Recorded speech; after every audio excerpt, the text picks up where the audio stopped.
ഇതെവിടെയുള്ള വണ്ടി ഓടിക്കണ്ടത് നമുക്ക് ചോദിക്കാം. നമ്മുടെ കൊച്ചിയിൽ ചൂട് എങ്ങനെയുണ്ട്? ആൾ മാൽദീവ്സിൽ വന്നിട്ടുണ്ടല്ലോ. അപ്പോൾ മാൽദീവ്സിലെ ചൂടും കൊച്ചിയിലെ ചൂടും കൂടി കമ്പയർ ചെയ്യുമ്പോൾ കൊച്ചിയിലാണോ ചൂട് മാൽദീവ്സിലാണോ ചൂട്, ഏത് ക്ലൈമറ്റാ കംഫർട്ടബിൾ എന്ന് ചോദിച്ചു നോക്കാം കേട്ടോ. ആയിട്ടാ പറ. ഇപ്പോഴത്തെ പ്രസന്റ് സിറ്റുവേഷനിൽ ഇവിടാണ് ചൂട് കൂടുതൽ. അപ്പോൾ മാൽദീവ്സിൽ വന്നപ്പോഴായിരുന്നു ഫീൽ ചെയ്തത്? എനിക്ക് ഫീൽ ചെയ്തിട്ടില്ലായിരുന്നു ഇത്രയും ചൂട്. ഇപ്പോൾ കൊച്ചിയിൽ ചൂടുണ്ട്, ഇപ്രാവശ്യം ഭയങ്കര കൂടുതലാണ്, സംശയമില്ലാത്ത കാര്യമാണ്. ഇതുവരേക്കും എൻ്റെ ഫ്രണ്ട്സ് എല്ലാവരും തന്നെ AC വാങ്ങി ഉപയോഗിക്കാൻ തുടങ്ങി. കഴിഞ്ഞ ദിവസം 2 പേര് പറഞ്ഞിട്ടുണ്ടായിരുന്നു AC വാങ്ങാൻ നിൽക്കാൻ പറ്റുന്നില്ല. കഴിഞ്ഞ ദിവസം ഇലക്ട്രിസിറ്റി ഓഫീസ് ഇവിടെ ആൾക്കാർ ഉപരോധിക്കുകയുണ്ടായി.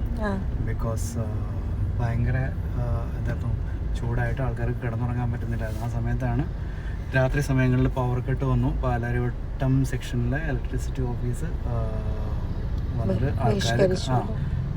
ആൾക്കാർ ഒരു സമരമൊക്കെ നടത്തിയിട്ടാണ് അവരെ കൊണ്ട് കറണ്ട് വന്നിട്ട് ഇവിടുന്ന് പോകുള്ളൂ എന്ന് പറഞ്ഞിട്ട് നാട്ടുകാർ നിന്നായിരുന്നു. കുട്ടികൾക്കൊന്നും ഉറങ്ങാൻ പറ്റുന്നുണ്ടായിരുന്നില്ല.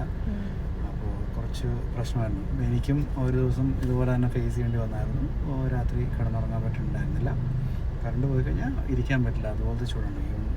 നൈറ്റ് ആയിക്കോട്ടെ ഡേ ടൈം ആയിക്കോട്ടെ 10 മണിയായി കഴിഞ്ഞാൽ ഒരുമാതിരി ടെമ്പറേച്ചർ രാവിലെ 10 മണി മുതൽ തുടങ്ങുകയാണ്. Temperature heavy ടെമ്പറേച്ചറാണ്.